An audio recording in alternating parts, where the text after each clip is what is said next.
Good morning and welcome to Unitarian Universalist Church West. I'm the Reverend Suzelle Lynch, and I am very glad to be here with you today.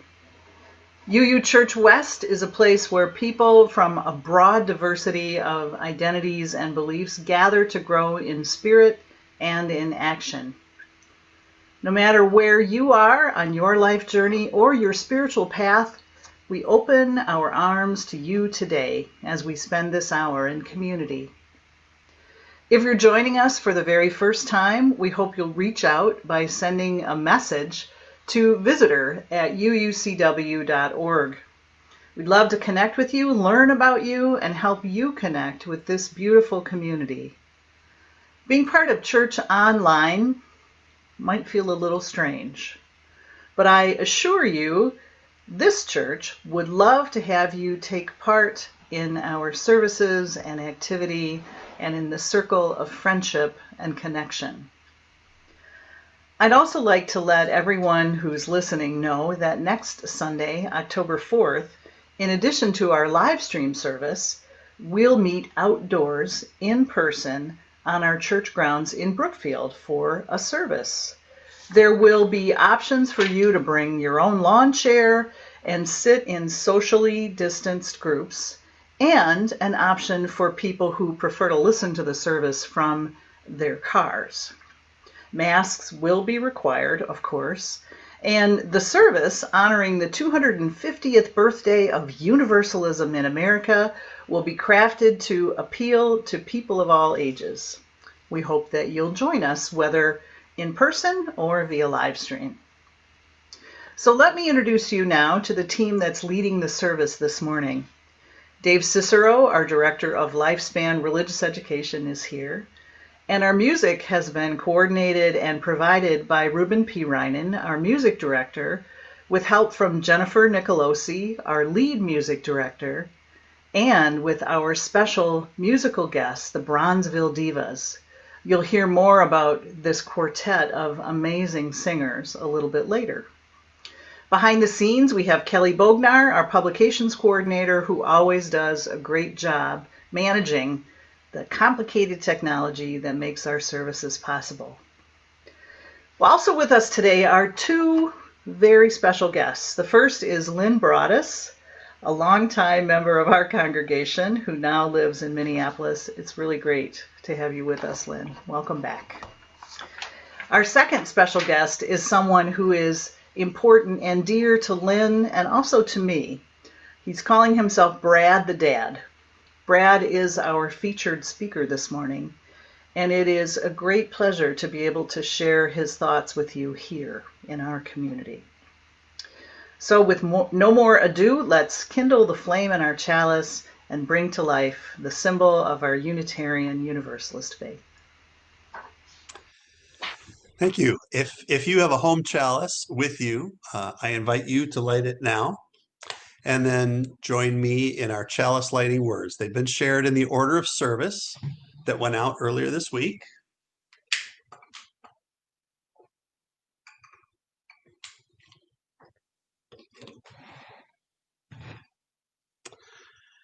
So if you have them with you, please join me. Each time we light the chalice, we renew our commitment to our Unitarian Universalist faith. With the spark of a match, we make it new again, as fresh and surprising as the first day we encountered this spiritual community and realized we were home. We light this chalice for renewal. And now please join us for our opening hymn. Our opening hymn is number 100, I've Got Peace Like a River by Martin V. Fry. This is a zipper song, and that means that each verse features one phrase quite strongly and repeatedly, and when we move to the next verse, that phrase is substituted with a different phrase. Zipper songs are very easy and fun to sing. So I hope that you'll join with me. The words are in your order of service, the one that we send out each week with our weekly e-news. So let's sing 5 verses of the song, I've Got Peace Like a River. I've got peace like a river, I've got peace like a river, I've got peace like a river in my soul.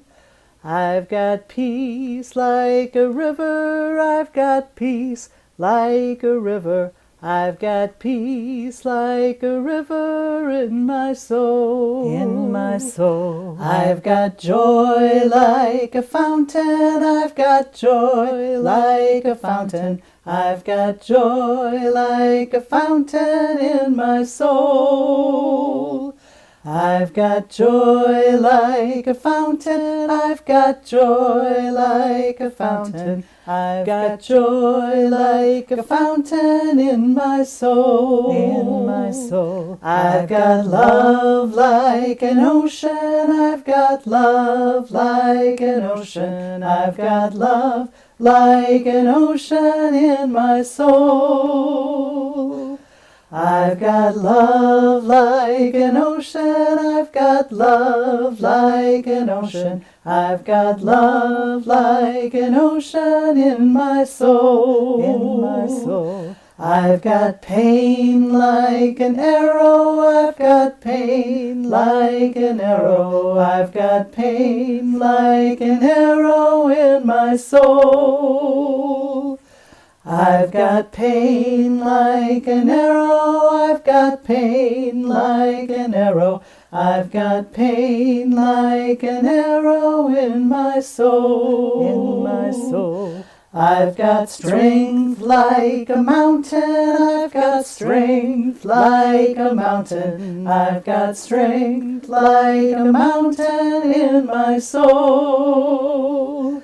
I've got strength like a mountain, I've got strength like a mountain, I've got strength like a mountain in my soul.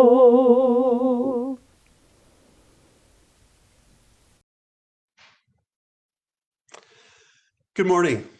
So Unitarian Universalists live out their principles within a living tradition of wisdom and spirituality, drawn from a diverse collection of sources. Now is the time in our worship service when I share a story with a message for people of all ages to learn from. This usually means something that children can relate to and learn from, but that is built on a meaningful foundation that we can all appreciate. Parents and teachers among us are aware that quality children's books, like good movies for kids, they transcend age. They don't stoop, but they do lift up. So today's story is one of those. It's a book published fairly recently by Noisy Crow Limited. I discovered and shared it with some of our children last spring during the online story times I hosted when the pandemic forced the closure of schools and churches. It's called The Suitcase. It's a simple but powerful story of meeting and engaging with the other. That is, people who are simply different from ourselves and who we might, as a result, initially discount or set ourselves above, at least on our own minds. So when we encounter people we don't know, we're often confronted with backgrounds, traditions, histories that we're unfamiliar with. But that doesn't mean they're all wrong, just different. The Suitcase by Chris Naylor Ballesteros.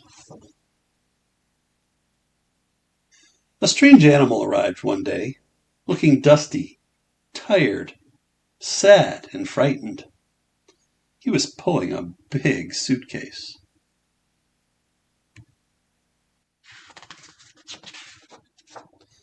Hey, hi there. What's in your suitcase? My suitcase? Well, there's a teacup.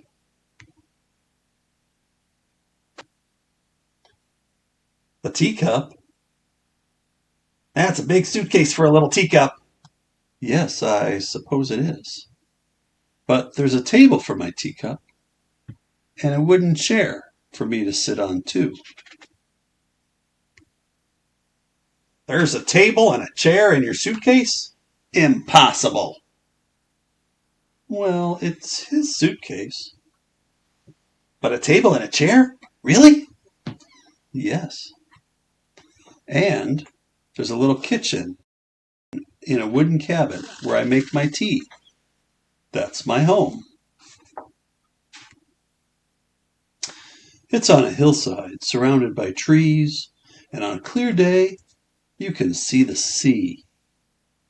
It's all there in my suitcase. But I'm sorry, I'm really very, very tired. I've been traveling for a long time and come a long way. I must have a little rest.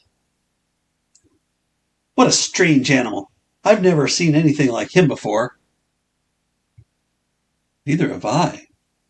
But we really should let him sleep for a while. Well, I don't trust him. How do we know he's telling the truth? There's only one way to find out. Someone pass me a big rock. We're going to break open the suitcase and see what's inside. Maybe we should. We need to know the truth. You can't do that. It's not ours.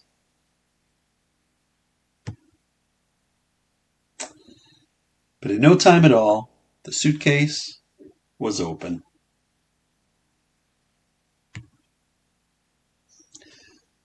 See? A broken teacup and an old photograph. He lied to us.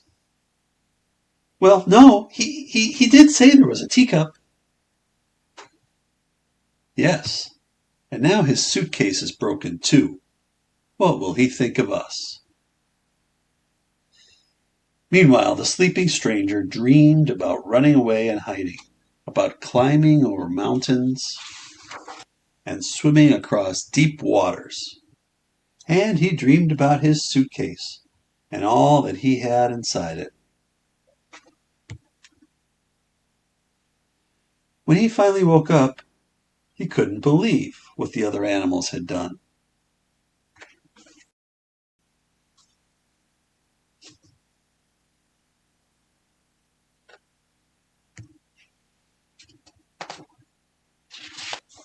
I'm sorry I broke your suitcase. We fixed it as best we could. And we've been busy while you were sleeping. We hope you like it. Thank you. It's perfect. There's just one tiny problem. We're going to need more teacups.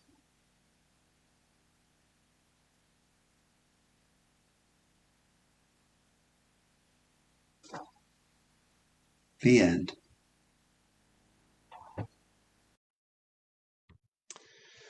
So have you ever found yourself suspicious of people you didn't know? Have you ever heard someone else's story and then thought, or even responded with, yeah, but inserting or adding your own story in its place? Have you ever tried engaging with someone new and different and then just got it wrong, offending them when you were trying to accept them into your life? What did or would it take to make up for that? Well, the characters in our story today at first weren't very accepting of the stranger's story. And in trying to prove themselves to be right, they violated that stranger's only piece of their former life. Did you feel inside something not right about that when I read it? Remember that feeling. It's a sense that can usually be trusted. Luckily, the animals thought of a way to show that they were sorry. And just as luckily, that stranger accepted their gesture of goodwill. Imagine the opportunities we might enjoy and the wisdom and understanding we might gain if only we open ourselves to and accept the other into our lives.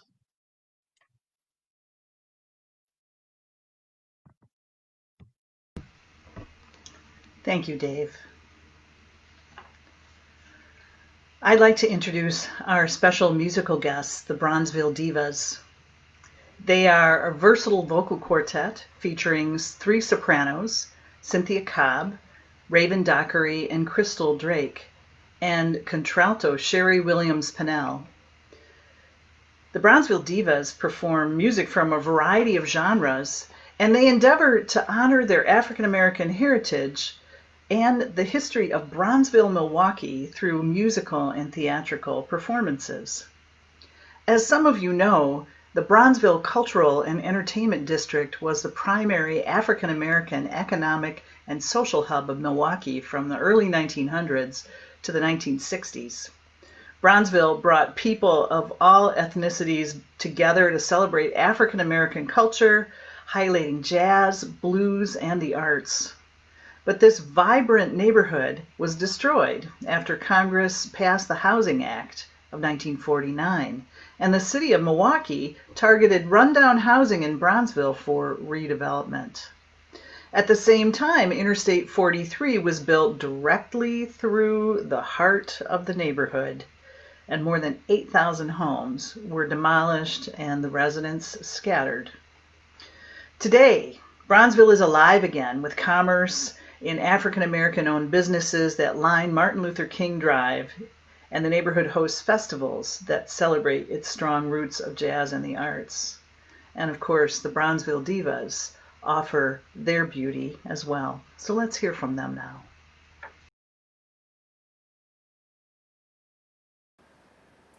Lift every voice and sing till earth and heaven ring with the harmonies of liberty. Let our rejoicing rise high as the listening skies. Let it resound loud as the rolling sea. Sing a song full of the faith that the dark past has taught us. Sing a song full of the hope that the present has brought us. Facing the rising sun of a new day begun. Let us march on till victory is won.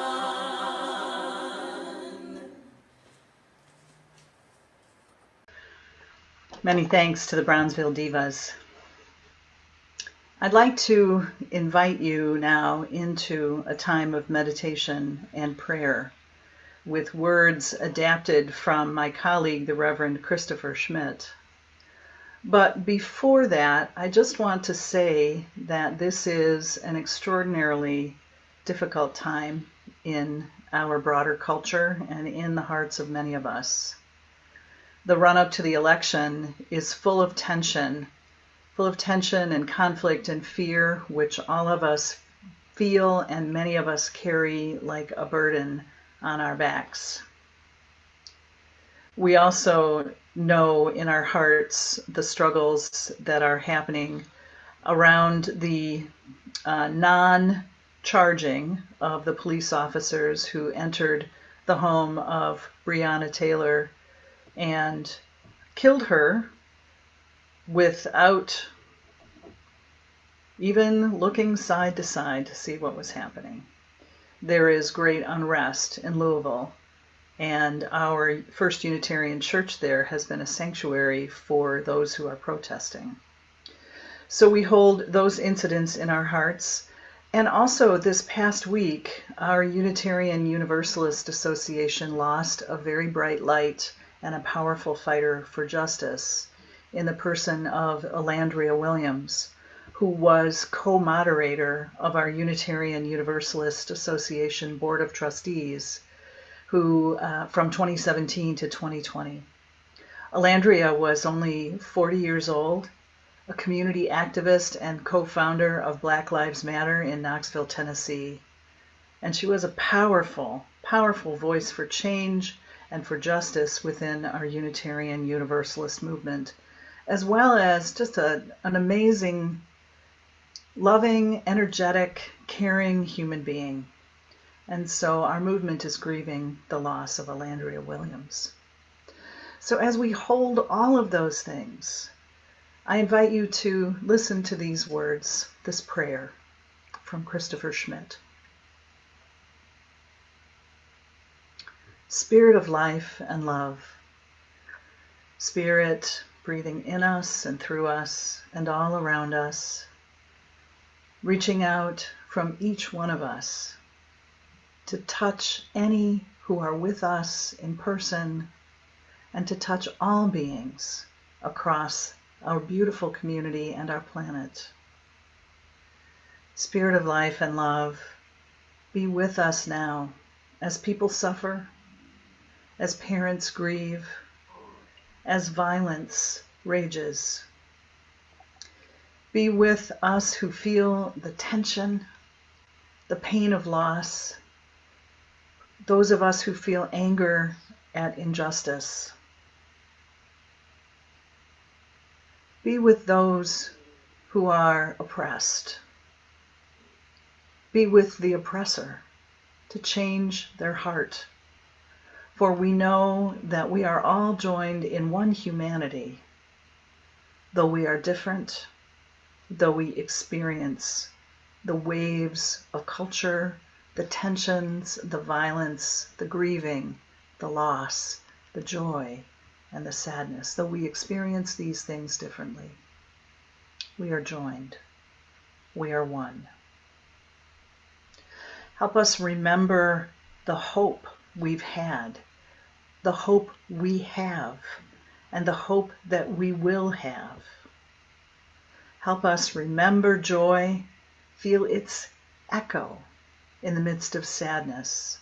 Help us remember success in the midst of our challenges.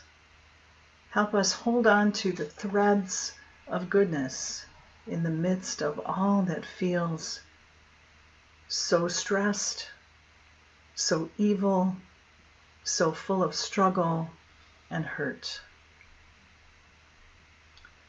Help us to be the best we can be, to keep working for better things, to keep imagining a better world, envisioning a better society, so that we may keep walking toward it.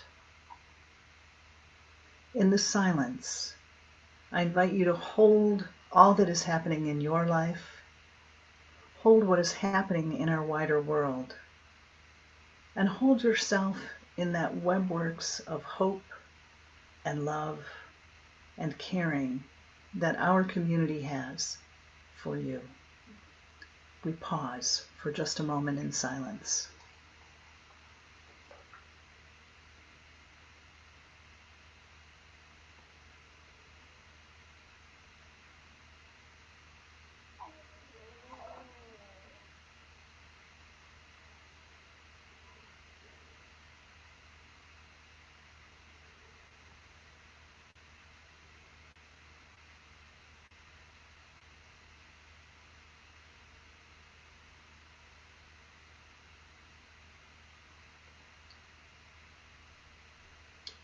Spirit of life and love, may there be strength, may there be healing, may there be love, may we know we are not alone, that we are held in the warmth of this community and in the love, the larger love that holds us all. Shalom, blessed be, Ashe, and Amen.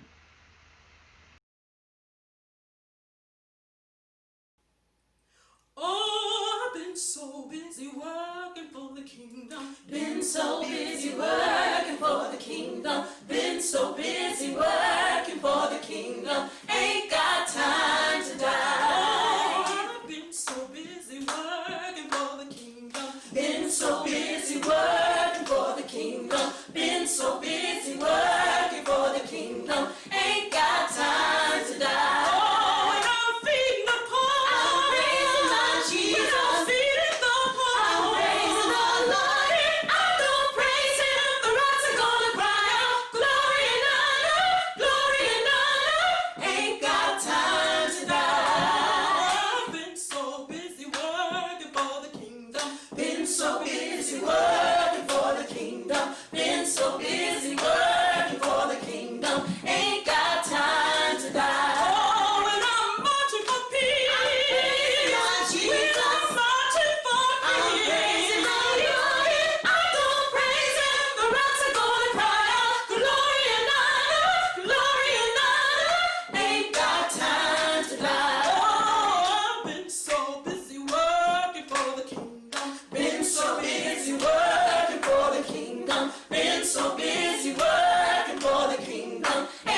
Let me introduce you to our pulpit guest, my friend Brad the Dad. In his reflections, Brad will tell you the story of how we met. Right now, I'll simply say that it was 4 years ago, and we came to know each other in conjunction with UU Church West's commitment to the Black Lives Matter movement. I need to confess right away that my relationship with Brad got off to a rocky start. Again, he'll tell you more. But that rocky start was made much better when I introduced Brad to longtime UUCW member Lynn Broaddus, who will also offer us a few words today. And of course, Lynn introduced Brad to her husband, Mark Gorelick. Lynn and Brad will each tell you more about their relationship, but I want to say that I'm grateful to both of them for encouraging me to come back into the circle of friendship with Brad last fall. I'm very glad to know Brad. We talk on the phone and via email a lot. I'm also delighted to be a caring in-person friend to his 16-year-old son. I say I'm an in-person friend to Brad's son because I've never actually met Brad in person. Brad's incarcerated here in Wisconsin. We recorded his reflection during one of our phone calls. Brad and I haven't met because just as I was added to his approved visitor list, the COVID-19 pandemic happened. While I look forward to seeing him for real one of these days and getting to know him the way Lynn and Mark do, in the meantime, we continue to build our friendship using the tools that we have. Brad's a remarkable person. He's super smart. He's engaged to be married to a wonderful woman. He has a gift for friendship. And he's deeply, deeply devoted to his son. Brad's also passionately committed to racial justice and making a difference in the world. He has a unique, powerful voice and perspective I thought you should hear. So let's listen to Brad now.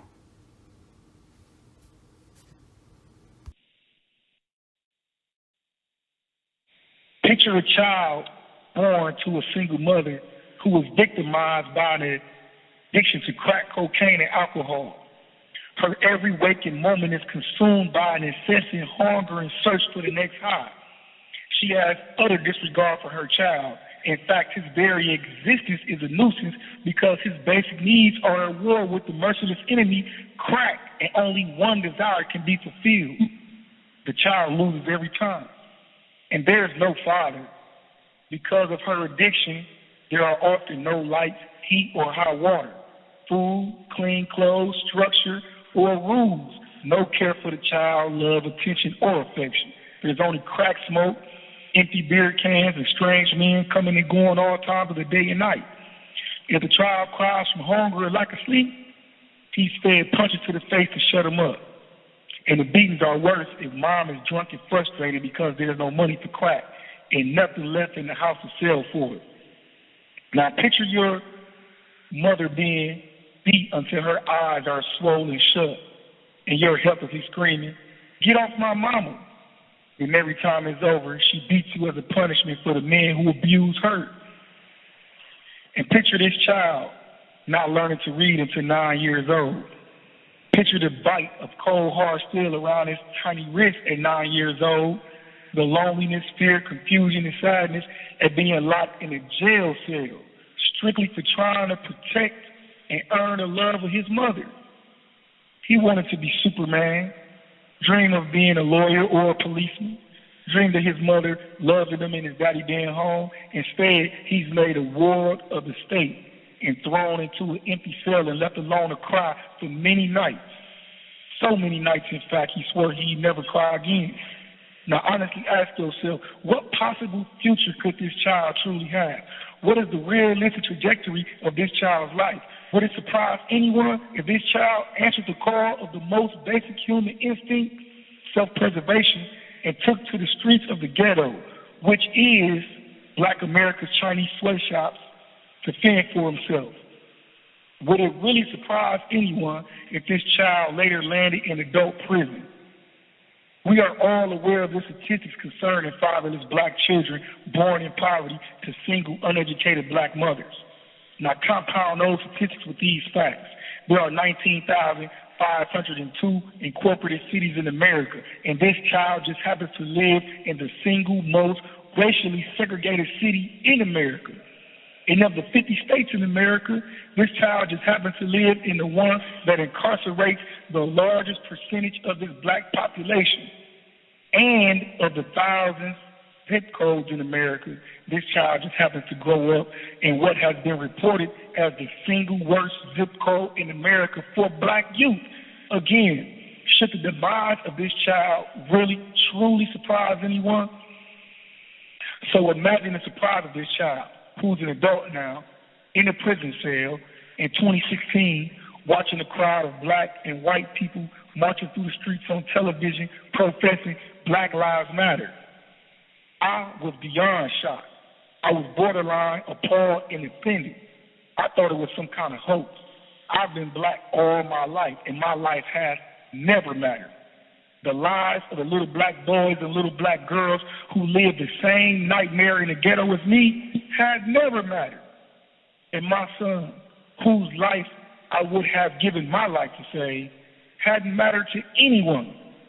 Feeling frustrated, angry, and lied to, I asked myself, who are these black lives everyone claims to matter? And who exactly do they matter to? I needed to know because I needed my son's life to matter.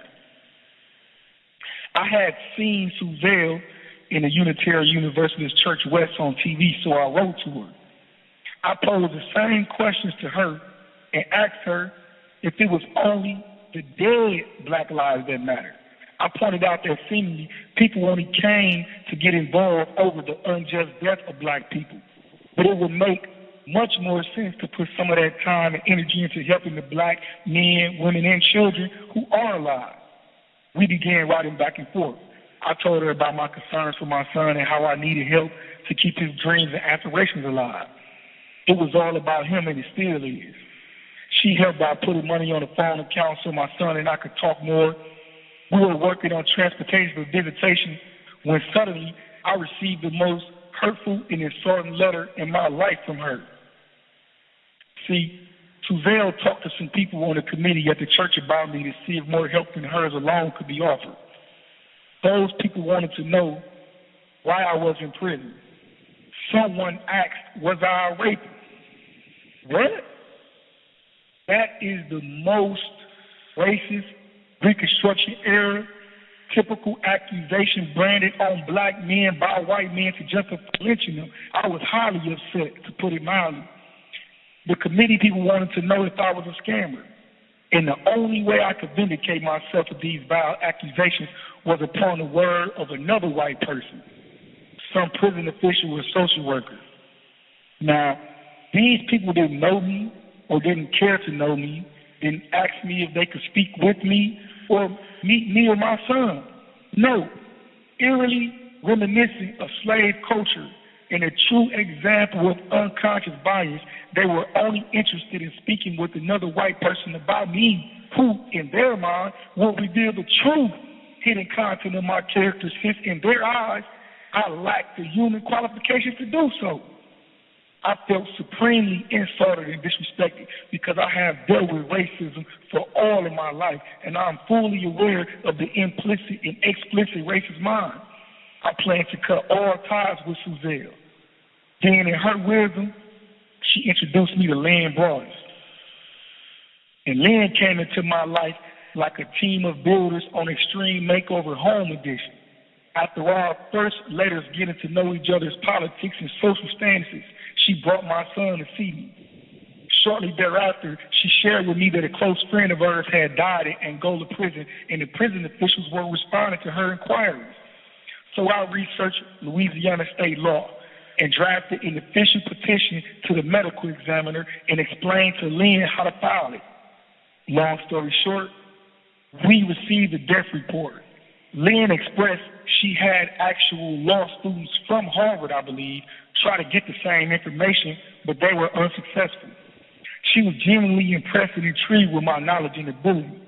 I explained to her I didn't learn to read until I was 9. I never attended school regularly until the same age. I honed my reading skills in juvenile prison, and I earned my high school equivalency diploma studying on my own at 17. Then I further educated myself on the law and in other areas while in adult prison. She said we shouldn't waste my abilities and offered to finance my college education if I could get admitted into a university. So I put in the legwork. I found a nationally accredited university that offers correspondence course in text-only format, and true to her word, Lynn provided the funding. She later expressed that she figured one of the best ways she could help my son was by helping me. So now today, would it surprise anyone that that same child who didn't learn to read until 9 years old has a 3.87 GPA at Adams State University and is on track to graduate magna cum laude? It should surprise everyone that that same child, ex-drug dealer, ex-gangster by necessity, was approached by a high-ranking prison security staff and the director of education and offered a position as a GED language arts and science tutor. Today, that same child has helped grown men learn to read and acquire other skills and has encouraged many more to pursue education who had long ago given up. That child has assisted men of all races, religious creeds, and felonious convictions in earning their GED. And I'm proud to say that same child is now a member of Pro-Literacy Advocates 2 and is certified to tutor anywhere in America. All thanks to my wonderful and most beloved sister, Lynn Broadus, who I affectionately refer to as my Angela Davis. Now, mind you, prisoners are ineligible to receive federal student loans or grants, so all tuition costs, textbooks, and supplies have been out of pocket for Lynn and her husband, Mark. They have never asked me, what am I in prison for? What were the circumstances of the crime, or how I feel about it now? Neither one has never made me feel untrustworthy, question my motives, attack my dignity, integrity, or approach me with suspicion. I never felt like I had to talk more white or act less black in their presence, how most black people feel they need to in order to be accepted. They simply opened their arms, heart, and home to me fully and showed me unconditional love. Prior to Lynn and Mark, I had no idea what real love is. They showed me true agape, love purely for the sake of a person's humanity itself. And their expressions of agape naturally affected me, and I found myself exhibiting agape towards the inmates and guards around me. Then I found myself somehow blessed with the love of my life, who has allowed that new love and compassion to flourish in other ways. I often wondered what my life would be like if I had met Lynn 25 or 30 years ago. I watch the news and look around me at all the black youth coming into prison so young, and I wish there were more Lyns in this world. I wish black lives mattered to more people. You see, black lives and family units were destroyed during slavery. Part of the slave master's program was to deliberately target the black family unit with cruel social science and psychology and utterly destroy it. Then, after emancipation, as black families struggled to pull together from a position of abjectly horrific human conditions, the family units and economic stability they labored to establish were continually liberated and put to ruin by mobs of white men. These same white men slaughtered whole communities of innocent and defenseless black men, women, and children by the hundreds in multiple cities all across America. They burned black-owned businesses and homes to the ground. Those dead black businessmen and women would be the ancestors of the black youth today. They would have bequeathed economic stability to the current generation, and that economic stability had that economic stability, not been continuously destroyed by racist white people. At times in my mind, I think, like, I wouldn't wish being born black in America on anybody. And the youth you see on the news and in prison cells, they too have dreams of economic stability, of having a family and being productive. However, dreams die away so quickly in the ghetto. Like, first my son wanted to be a firefighter and rescue people, then a policeman to help people, then a doctor to save people. And now at the age of 16, when I asked him what he wanted to be in life, he say, "Dad, I'm just trying to stay alive." And watching his dreams fade away over the years have broken my heart more than anything that I've ever experienced in my life. And that's what you should see when you look out into the inner city streets. Kids whose dreams have faded away. So many of them do drugs and pop pills to take that pain away. Some sell drugs, rob, and steal in an attempt to recapture their dreams, not really understanding what they are getting themselves into. Like, for example, a close friend of mine pled guilty to 5 counts of armed robbery in 1999 at the age of 17. No one was shot, stabbed, or beaten. His public defender promised him he received 20 years, and with parole, he would be out in 5 years at the earliest, 12 and a half years at the latest. However, the judge then sentenced the 17-year-old to 20 years on each count of armed robbery to be served consecutively, totaling 100 years in prison. See, black kids in the inner city either die trying to chase the American dream or end up lifeless in a prison cell, and the cycle continues. It seems to me that Willie Lynch, the creator of America's notorious system of slavery, stayed true to the prediction he made in 1712. He proudly boasted, and I quote, "We have created an orbiting cycle that turns on its own axis forever unless a phenomenon occurs," unquote, to reverse it. Ladies and gentlemen, you are that phenomenon. You are the hand that stopped that, and do not be discouraged by fear, because I certainly am not. And I thank you all for having me. I mean, political and social power lies in white America. There has never been any change, significant change in white America that has occurred without the support of brave, courageous, and righteous white people in America. So be brave now. I did not expect that to be as emotional for me as it was. I don't know how Bradley's words felt to you, but it was pretty powerful for me. And I have some prepared remarks here that now feel a little, I gotta get myself kind of resettled with them. But let me just start by saying that, Bradley said that I never, that we sort of never questioned him about who he was or why he was in prison. When I started all this, and I'll get to my formal remarks in one second, but the fundamental thing here that I want to make really clear is I've always approached this from a Unitarian Universalist perspective. Our first principle is the inherent dignity of all, inherent worth and dignity of all humans.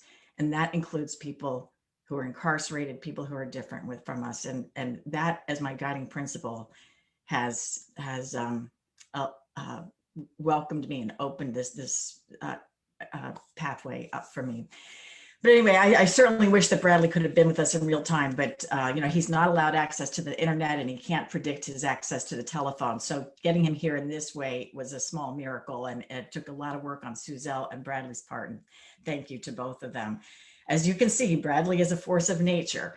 Suzelle's mentioned he's brilliant, compassionate, and motivated, and you're only seeing the tip of this proverbial iceberg, but trust me, there is a lot more than what you're seeing and hearing this morning. Suzelle asked me to write to Bradley 4 years ago. She knew I had experience in writing to incarcerated men. 10 years earlier, I had become a pen pal correspondent through the Unitarian Universalist Association's prison ministry program and had had friendships, one at a time, with a number of incarcerated men around the country. Bradley and I first started to get to know each other right around the last presidential election, a tense time in America, especially for a free white woman to come into the life of an incarcerated Black man. Those first few months were prickly. We only wrote to each other, and I didn't reveal my last name or address, precautions I had learned about through the UUA. But Bradley didn't know whether he could trust me. Every other adult in his life to that point had let him down. So why wouldn't I?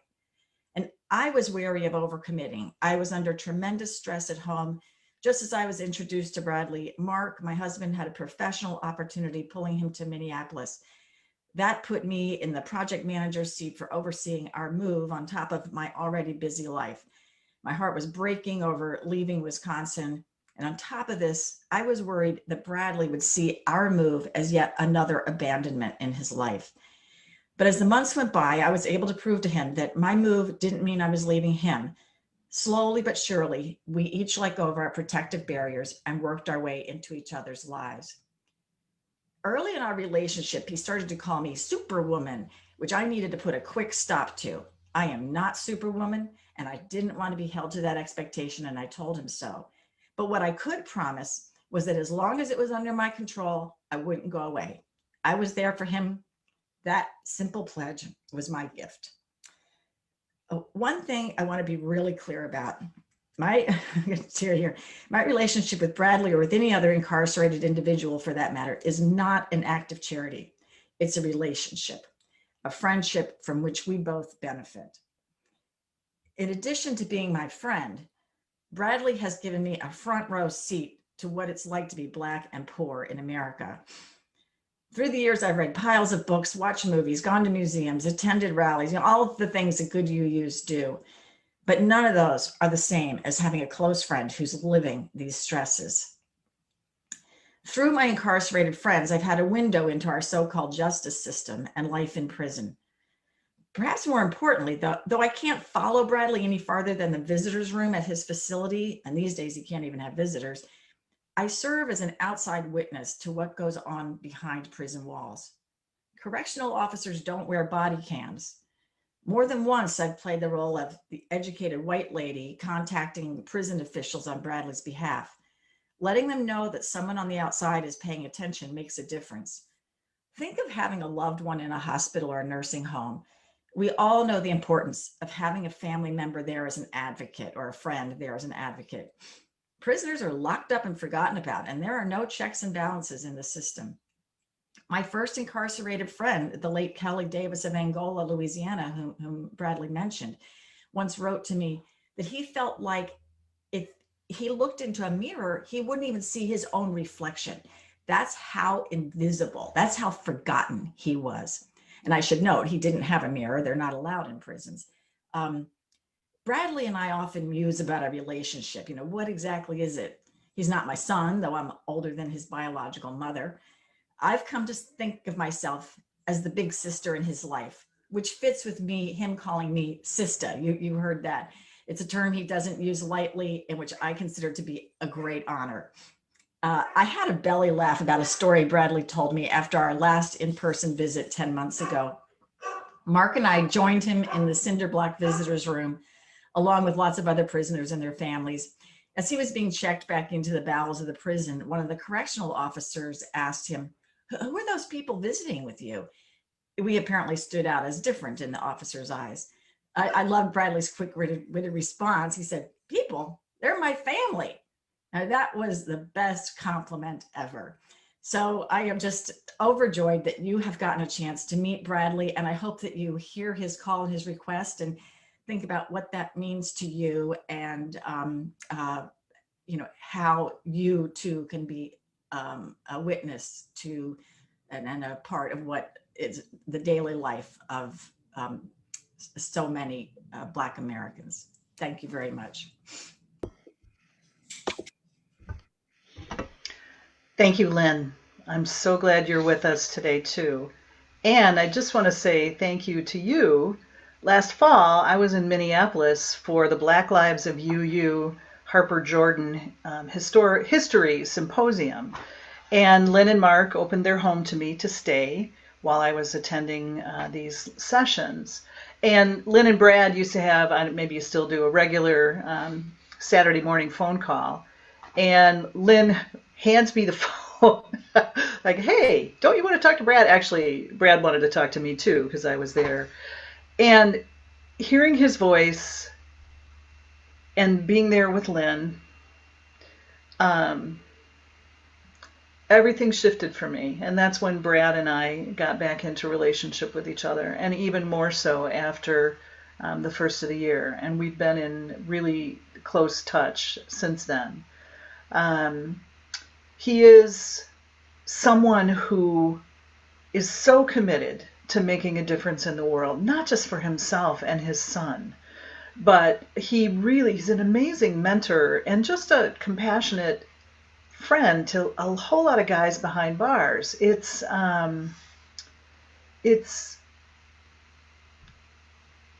I just have to say, he draws me in to relationship. We talk about a lot of things. We talk about racism. We talk about life. I tell him about the conversations I just had with his kid, and kind of the things that I'm trying to be supportive of his son. So Lynn said it well when she said, this is not about helping. Folks who I've told about Brad's son have said to me, oh, aren't you a good person? Well, maybe, but there is such joy in befriending this young man who is a lovely human being. Like a lot of kids, he's got the ear pods in his ears, but we're learning to drive. Okay, so he's learning to drive. So we go out in my car, I pick him up and I say, you want to drive? And then he gets behind the wheel and we drive around town. We drive in traffic. We drive, out in the suburbs. We haven't hit the highway yet, but I know we will. He's a super great driver. He's very attentive. He broke his phone, and that's the way he communicates with his dad. So, we worked it out. So he's got my old phone, and a way to then stay open to that amazing love and support that he gets from his dad. So I don't feel like I'm helping. I feel like I'm in relationship with both of these folks, with Brad and with his son. And it fills me up from inside. And I'm learning, I'm growing. I've become Brad's literary agent in a way. Having him come and speak for our amazing community was the first step. We've also submitted an essay that he wrote to a zine that's starting up in Milwaukee. And we're talking about the possibility of other written collaborations. So he's got a voice, I think, that people need to hear. And I know I didn't know much about the world inside prison. I'm learning a lot. It's pretty harsh and stark, my friends. Far more when you hear it in person from someone who is dear to you than when you read the statistics or hear something on the news. So it's a powerful opportunity. Lynn mentioned the prison ministry program of the Church of the Larger Fellowship of the Unitarian Universalist Association. That is an opportunity open to all of us, and we will provide more information about that via the e-news and probably our Facebook page as well. But in the meantime, thank you for hearing Brad, thank you for hearing Lynn, and thank you for hearing me as well. Because we're We're at 10:57, and we want to make sure that we finish the service today in time for our congregational meeting. I am going to make a big leap and skip our hymn, Where is Our Holy Church? But if you have the order of service in your hands, take a look at those words. We are that holy church. So let's remember who we are and what we can do. But I want to move now to our time of offering. Each week we have this opportunity to gather virtually, to forge a connection, to forge communion with one another and with something larger than any one of us could be alone. It might be those other members of our church that we know are online. It could be a sense of connection with a whole universe of people who might be with us online who we haven't met yet. And perhaps the connection we have here is with that vital and giving spirit that lends meaning to all of our lives. We just know that we're part of a great circle whose center is everywhere and whose circumference is far beyond our horizon. So as we gather, we invest our energy, but we also invest our money. And each of us gives to this congregation as we're able to support all the work that we do here and everything that we do out in the wider world. So in a moment, information about how to give online or how to send in a check to support UU Church West in a moment that'll appear on your screen. In the meantime, I thank you for all that you bring to the church, for all that you give. As we give and receive the offering, we hope you'll stay with us for the benediction and the closing of the service.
Thank you for all that you give, for all that you bring to UU Church West.